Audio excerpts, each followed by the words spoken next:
Hello friends, मी आहे समीक्षा. आज आपण बनवणार आहोत माझी एक जुगाडी रेसिपी आहे. मी असंच सकाळपासून विचार करत होते की आज काहीतरी छान बनवायचं आहे. तर चला आपण बनवूयात. मी ह्यामध्ये अंड घेतलेलं आहे आणि त्या अंड्यामध्ये मी मिरची, कांदा, जिरं मोहरी टाकलेलं आहे आणि आपले हळद आणि मीठ टाकलेलं आहे. आणि मी इथे माझ्याकडे ब्रेड होता, घरी होते माझे ब्रेड, तर मी ह्यातला एक ब्रेड घेतला आणि त्याला कापून घेतलेला आहे. ते तवा ठेवून घेऊयात. आता तव्याला थोडा वेळ गरम हो. इथं तवा बऱ्यापैकी. आता ह्यावर आपण असं चारी बाजूने तेल वतून घेऊयात, म्हणजे आपली अंड्याची पोळी ह्यावरती चिकटकणार नाही.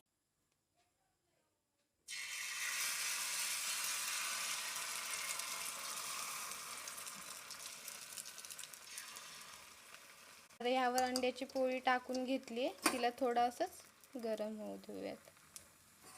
गॅसचं फ्लेम थोडं मीडियमच ठेवायचं, म्हणजे आपली जास्त करपणारही नाही आणि खाली चिटकणारही नाही. तसं तेल पण टाकलेलं आहेच आपण. तसं माझ्या आईने सांगितलेलं मला. आई मला चांगली तिने वॉर्न करून गेली आहे की तेलकट काही खायचं नाही. त्यामुळे विचार केला काहीतरी चटपटीत आपल्याला रोजच खायचं असतं. मला तर काहीतरी मस्त बनवायचं, पण ते तेलकट नसलं पाहिजे.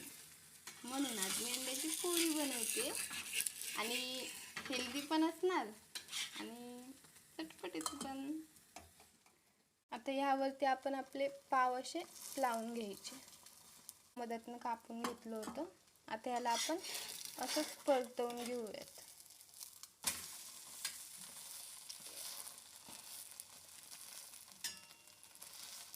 आपण ह्याला आता फोल्ड करून घेऊयात.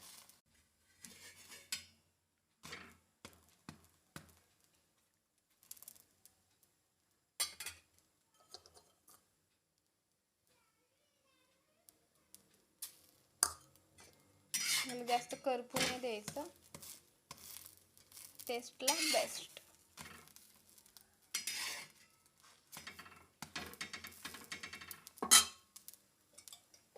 मी याच्या बाजूने जरा ऑइल अजून टाकून घेते, म्हणजे जास्त